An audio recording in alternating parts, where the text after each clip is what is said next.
রুচিতা দেবী একদম ঠিক আছেন। উনি এই পেপারসগুলো পাঠিয়েছেন আপনাদের জন্য। Divorce papers? প্রেজেন্টেশনস মেল করে দাও, ক্লায়েন্টের সঙ্গে মিটিংও ফিক্স করে দাও, আর মুম্বাইয়ের কালেকশনও দেখে নিও। বাই। তোমার কাছে দুটো অপশন আছে, হয় তোমাকে জয়পুর যেতে হবে, নয়তো চাকরিতে ইস্তফা দিতে হবে।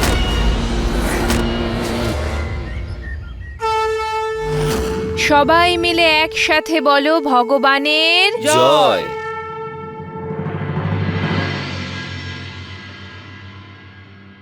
ছ মাস হয়ে গেল, কিন্তু এই বাড়ির বিপদ আজও কাটলো না। এত মেরামতি করার পরেও এই ফাটল তেমনই রয়ে গেল। পরিবারের মধ্যে তিক্ততা তাও তো বদলালো না। নিহার সেই যে পুজোয় আসা ছাড়লো, আজ অব্দি আর এলো না। আর নরেশ কোমা থেকে বেরিয়ে এসেও নির্জীব হয়ে পড়ে হাঁটা চলা তো দূরের কথা, কথাও বলতে পারে না। ঠাকুমা, আপনি চিন্তা করবেন না। কাল গণেশ পূজা, আর মা এই পরিবারের মঙ্গলের জন্য প্রার্থনা করতে পাহাড়ের উপর গণেশ ঠাকুরের মন্দিরে গেছেন। দেখবেন ধীরে ধীরে সব কিছু ঠিক হয়ে যাবে।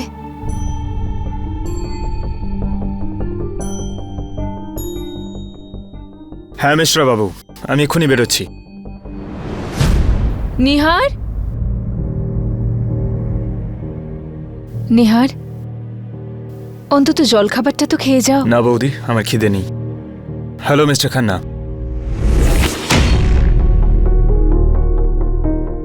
রুচিতা চলে যাবার পর নিহার তো হাসতেই ভুলে গেছে। রুচিতা তো যাওয়ার সময় আমার কাছ থেকে আমার ছেলে আর নাতি দুই ছিনিয়ে নিয়ে গেল। তুমি ঠিক বলেছো ঠাকুমা, আমি পারলে রুচিতাকে আবার জেলে পাঠিয়ে দিই।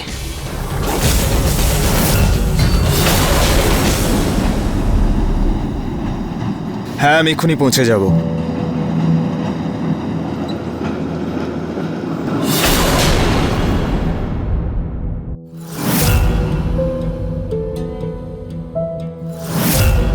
রচিতা,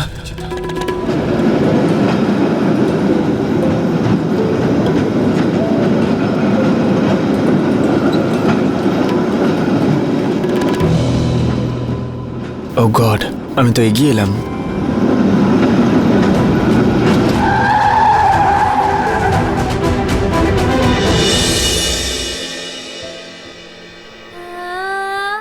যে রাস্তায় যাওয়ার জন্য আমি নিজেকে যে কোনোভাবে আটকে রেখেছিলাম, আজকে সে নিজেই আবার আমার সামনে চলে এসেছে। ঈশ্বরের আশীর্বাদ ছাড়া কোনো কিছুই সম্ভব নয়। কে বলতে পারে এটা হয়তো কোনো শুভ সংকেত? তোর বাবা অবসর নেওয়ার পরে তুই আমাদের সাথে এখানে তো চলে এলি, কিন্তু ঈশ্বর এও জানেন যে তোর মন এখনো ওখানেই পড়ে আছে। কি করে ভুলে যাব সেই শহরকে ঠাম্মি, যে শহর আমাকে আমার জীবন দিয়েছিল, আমার পরিবার, আমার স্মৃতি, আমার বেঁচে থাকার কারণ, সবকিছু ওখানেই তো জড়িয়ে।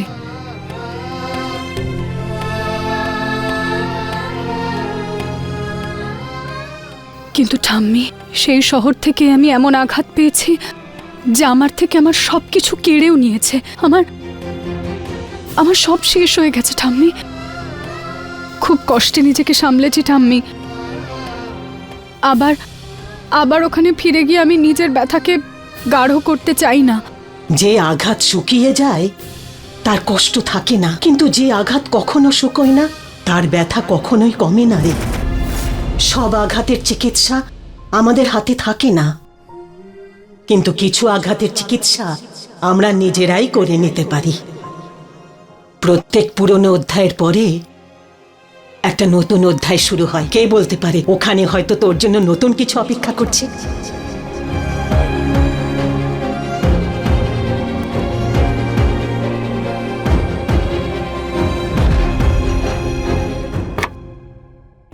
রুচিতা দেবী একদম ঠিক আছেন। উনি এই পেপারসগুলো পাঠিয়েছেন আপনাদের জন্য।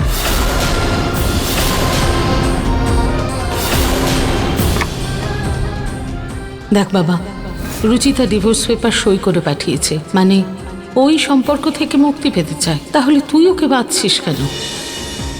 ওকে নতুন জীবন শুরু করতে দে, না হলে তোর স্মৃতিতে সারা জীবন কষ্ট পাবে ও। এই নে, সই কর। ঠিক আছে মা, রুচিতার জন্য তো আমি প্রাণও দিতে পারি। এমনিতেও রুচিতা যদি এখানে থাকতো, তুমি কি ওকে শান্তিতে বাঁচতে দিতে? একবার তো দোষারোপ করেছই, সারা জীবন ওকে কথা শোনাতে, ভালোভাবে বাঁচতেও দিতে না। এর থেকে এটাই ভালো ও আমার থেকে দূরেই থাকুক।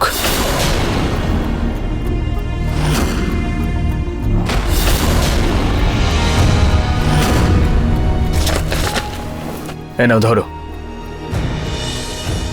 এবার আমি আর রুচিতা অফিসিয়ালি আলাদা হয়ে গেলাম।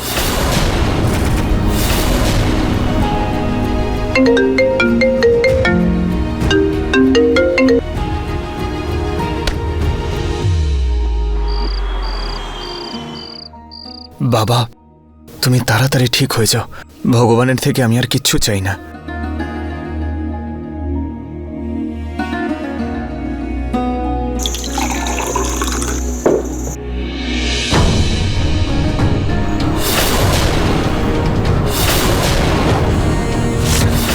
এই ওষুধটা তো ডক্টর লাস্ট উইকই বন্ধ করে দিয়েছিল। এটা তাহলে এখানে কি করে এলো? দাদা, এক সেকেন্ড। আজ সকালে তুমি বাবাকে ওষুধ দিয়েছিলে। হ্যাঁ, এই ওষুধটা ডক্টর লাস্ট উইকই বন্ধ করে দিয়েছিলেন। এটার জন্য বাবার রিয়াকশন হয়েছিল। হ্যাঁ, কিন্তু আমি এই ওষুধটা দিইনি। কিন্তু এই ওষুধটা বাবার পাশেই রাখা ছিল। যদি তুমি না দিয়ে থাকো তাহলে কে দিয়েছে? নিহার, আমি বললাম না এই ওষুধটা আমি দিইনি। তুই কি দেখেছিস আমাকে এই ওষুধটা দিতে, যে এরকম অপবাদ দিচ্ছিস আমার উপর? না দাদা, সেদিন তো রুচিতাকেও কেউ দেখেনি। না দেখেও সবাই রুচিতাকেই দোষ দিচ্ছিল। তোর কি মাথা খারাপ হয়ে গেছে নিহার? তুই কি বলতে চাস? তুই ভাবছিস যে আমি বাবার ক্ষতি করতে চাই? না দাদা, তুমিও ওনারই ছেলে। আমার সম্পূর্ণ বিশ্বাস তুমি ওনার সঙ্গে কোনো খারাপ কিছু করবে না। আই জাস্ট উইশ তোমাদের মধ্যেও যদি কেউ ভাবতো রুচিতাকে দোষারোপ করার আগে। ব্যাস চুপ কর নিহার। এই রুচিতার জয়গান কখন থেকে করে যাচ্ছিস? রুচিতা এটা, রুচিতা সেটা। ও তোর জীবন থেকে চলে গেছে, ভুলে যা ওকে। এমনিতেই তোর জীবনে আর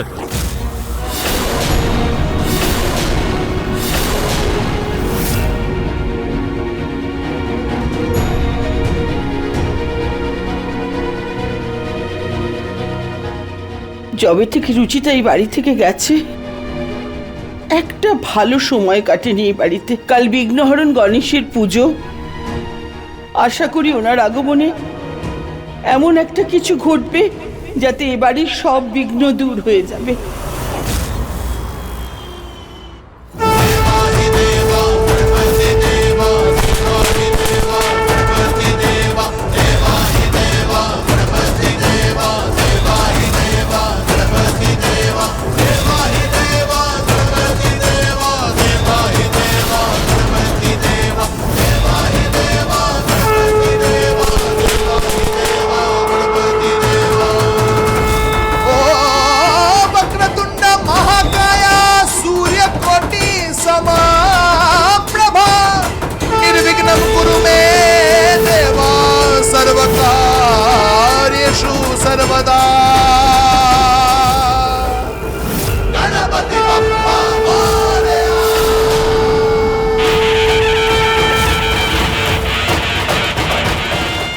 আজকে এত মাস পরে নিজের শহরে ফিরে এসেছি।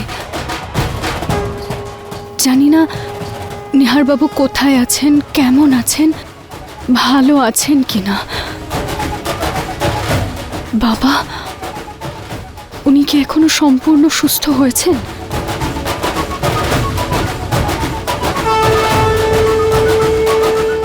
ভগবান,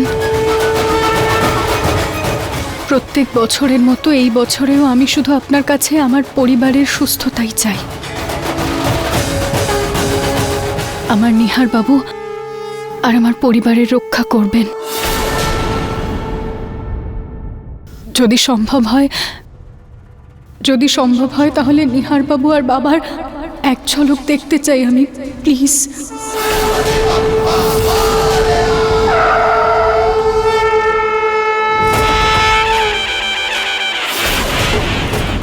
হ্যাঁ ঠাকুমা, হ্যাঁ আমি ভালো করে চেক আপ করিয়ে নিয়েছি।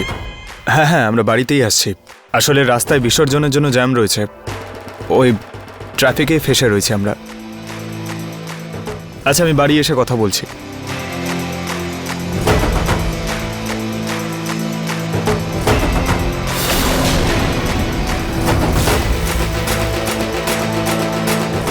এই গণেশ পুজোর সময় শহরের ট্রাফিক এত বেড়ে যায়। ব্যাস আর একটু পরেই আমরা বাড়ি পৌঁছে যাব। তারপর তুমি নিজের হাতে আমাকে গরম গরম চা খাইও, কেমন? আচ্ছা, আমরাও কিন্তু কালকে বাড়িতে গণেশ পুজো করব খুব ধুমধাম করে। হে ঠাকুর, তুমি আমার একটা ইচ্ছে তো পূর্ণ করেছো, রুচিতার হাত থেকে মুক্তি দিয়ে।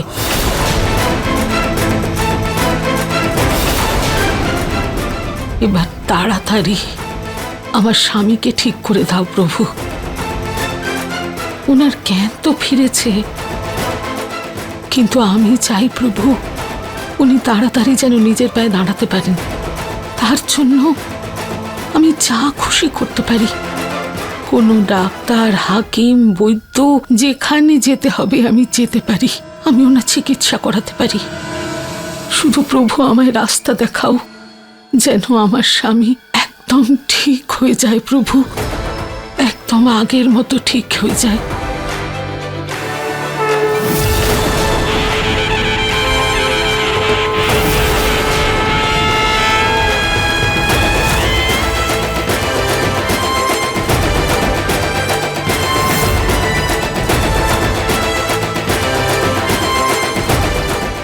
এই ট্রাফিক এমনি এমনি সরবে না, আমি নেমে দেখছি।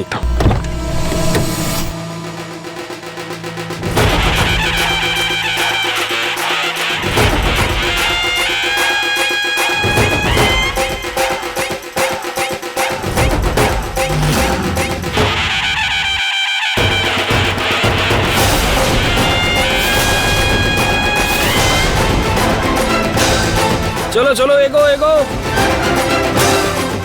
যাক বাবা, একটু ট্রাফিক কমলো। চলো চলো, তাড়াতাড়ি বের করো।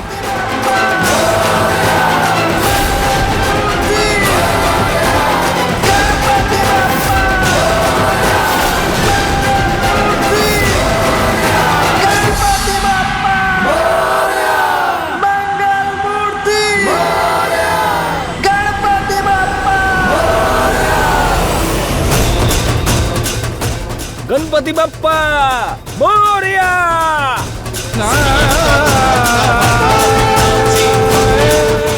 দাদা, আমি এক্ষুনি আসছি।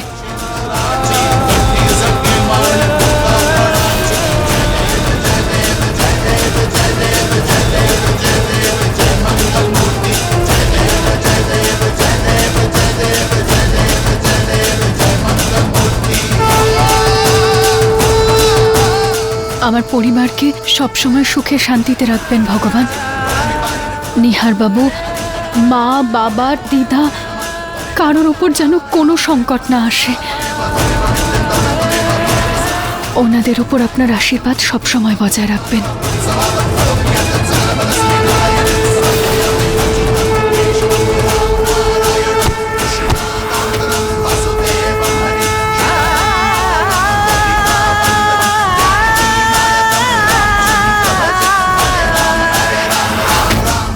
এই মালা কোথা থেকে এলো?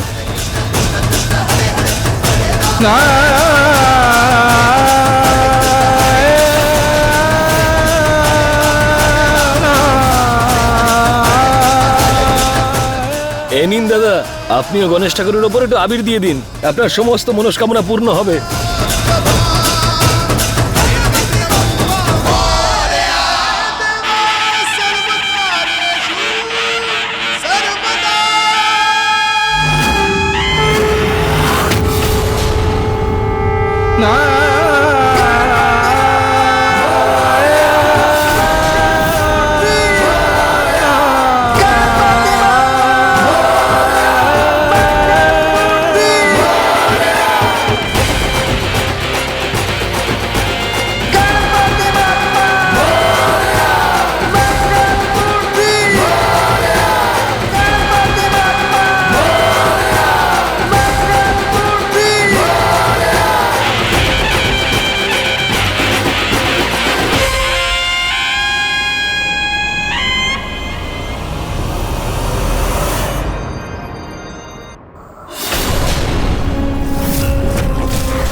আজ আমি নিজের হাতে তোমাকে সাজাবো।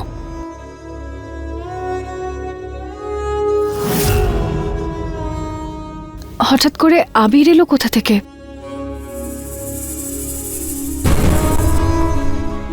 এটা এটা তো খুব গাঢ় রং, উঠছেই না।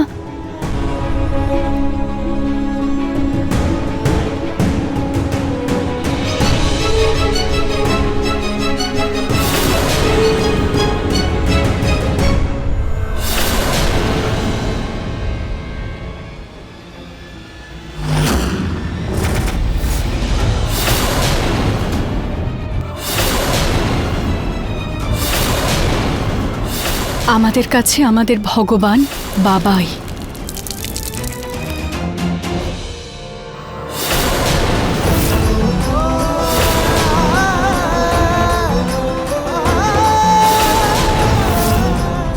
বাবা, কি হয়েছে তোমার?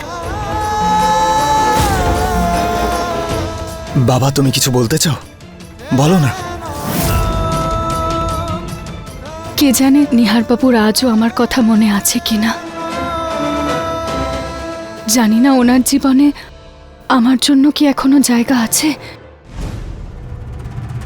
নাকি উনি অন্য কাউকে দিয়ে দিয়েছেন। ঋতু, মন্দিরের দেওয়ালটা আবার ঠিক করতে হবে, কাল মিস্ত্রিকে ডেকে নিও। আচ্ছা ঠাকুমা, আমি ডেকে নেব। মা, এসে গেছে পুনম। হ্যাঁ মা। সুখে থাকো। দর্শন ভালো হয়েছে তো? খুব ভালো দর্শন হয়েছে মা। তুমি এত বড় মন্দির থেকে এলে আর খালি হাতে চলে এলে, প্রসাদ কোথায়? কি মা, তোমার মনে হয় আমি এটা করতে পারি? বাড়ির বউয়ের হাতে প্রসাদ আছে। কিন্তু বউ কোথায়? এই তো এখানে ছিল। বৌমা, ছোট বৌমা।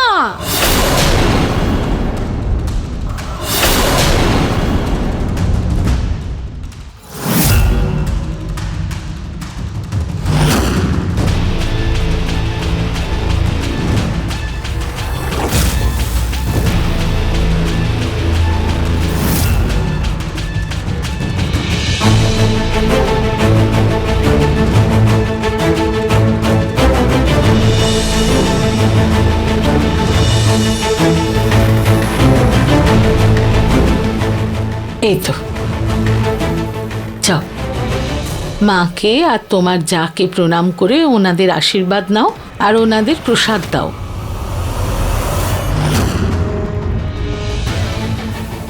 বাবা, তোমার চোখ থেকে জল বেরোচ্ছে কেন?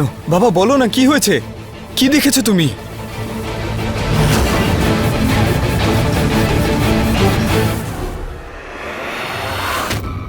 বাবা, বাবা, তোমার কি হয়েছে?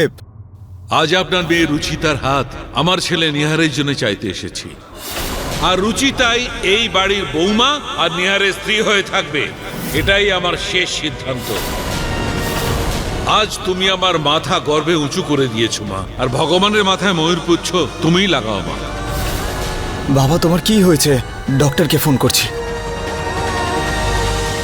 হ্যালো। হ্যাঁ ডাক্তারবাবু, আপনি তাড়াতাড়ি বাড়িতে আসুন। হ্যাঁ, বাবার শরীরটা একটু খারাপ করেছে। হ্যাঁ হ্যাঁ, আসুন। গাড়িটা তাড়াতাড়ি চালাও।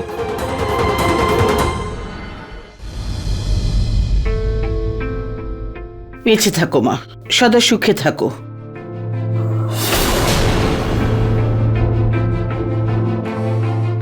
মা, তুমি জানো বৌমার জন্য আমার পুরো সমাজে মান সম্মান বেড়ে গেছে। গোটা শহরে ওর সৌন্দর্য নিয়ে কথা হচ্ছে, আর ওখানে মন্দিরে লোকে তোর প্রশংসা করে করে হয়রান।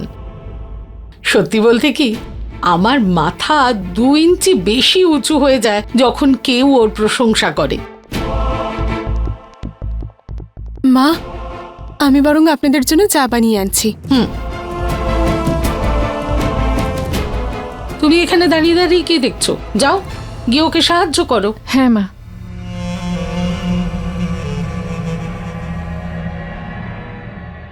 অনেক ঝামেলার পর আমার পছন্দ মতো বৌমা এসেছে বাড়িতে। এতদিনে শান্তি পেলাম মনে। ভালো হয়েছে নিহারের যে ওর সাথে বিয়ে হয়েছে, না হলে ওই রুচিতা না ওকে দেখতে সুন্দর না মন সুন্দর। ঠিক বলেছ তুমি।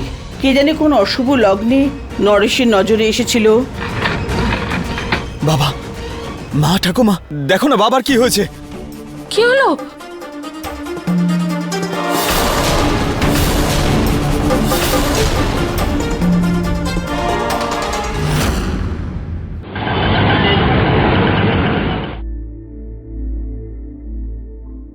Thank you.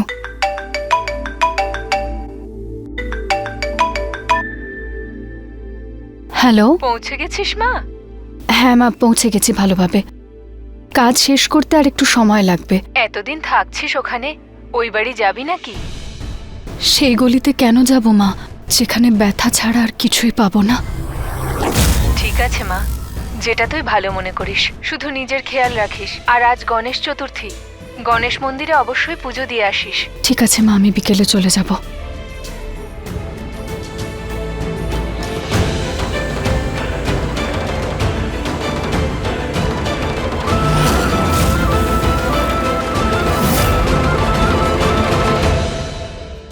আমি জিতে গেছি।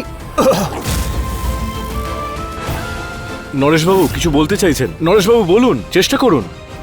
ইয়েস নরেশবাবু, চেষ্টা করুন, আর একটু চেষ্টা করুন। রুচিতা,